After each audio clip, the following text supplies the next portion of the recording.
of the entire set of acknowledgments. For those of you who helped, please know that I appreciate every one of you and what you contributed. Preface. I feel a bit like a snake that swallowed 2 watermelons at the same time. I'd started this project to write only an article, a diversion to engage my pen while completing the research for my next full-size book on what it takes to endure and prevail when the world around you spins out of control. That research is based on a 6-year project with my colleague Morton Hansen. But along the way, the question of how the mighty fall, well, it became clear that it defied the constrictions of an article and evolved into this small book. I'd considered setting this piece aside until we'd finished the Turbulence book, but then the mighty began to fall, like gigantic dominoes crashing around us. When I wrote this preface on September 25, 2008, I found myself looking out at the Manhattan skyline from a United Airlines Airbus, marveling at the cataclysmic events. Bear Stearns fell from number 156 on the Fortune 500 to gone, bought out by J.P. Morgan Chase in a desperation deal engineered over a weekend. Lehman Brothers collapsed into bankruptcy after 158 years of growth and success. Fannie Mae and Freddie Mac, crippled, succumbed to government conservatorship. Merrill Lynch, the very symbol of bullish America, capitulated to a takeover bid. Washington Mutual tottered on the edge of becoming the largest commercial bank failure in history.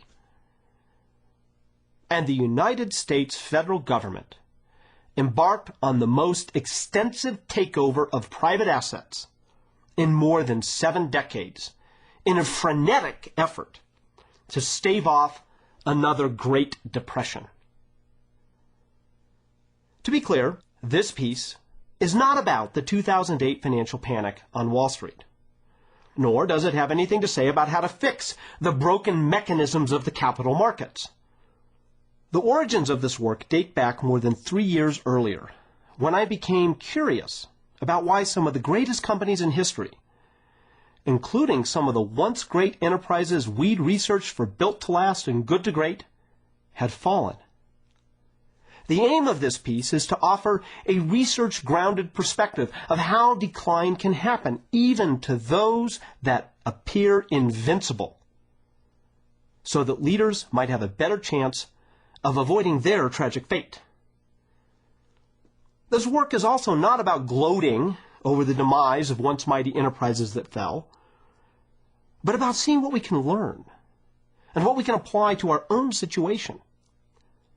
By understanding the 5 stages of decline discussed in these pages, leaders can substantially reduce the chances of falling all the way to the bottom, can perhaps prevent themselves from tumbling from iconic to irrelevant. Our research shows clearly decline can be avoided.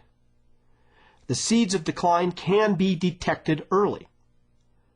And so long as you don't fall all the way to the 5th stage, decline can be reversed. The mighty can fall, but they can often rise again. The silent creep of impending doom.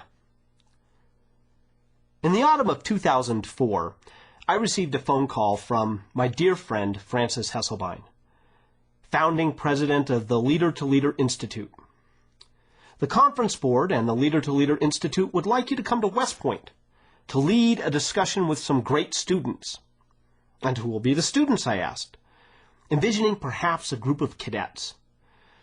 12 U.S. Army generals, she said, 12 CEOs, and 12 social sector leaders. They'll be sitting in groups of 6, 2 from each sector, military, business, social, and they'll really want to dialogue about the topic. And what's the topic? Oh, it's a good one. I think you'll really like it, she paused. America.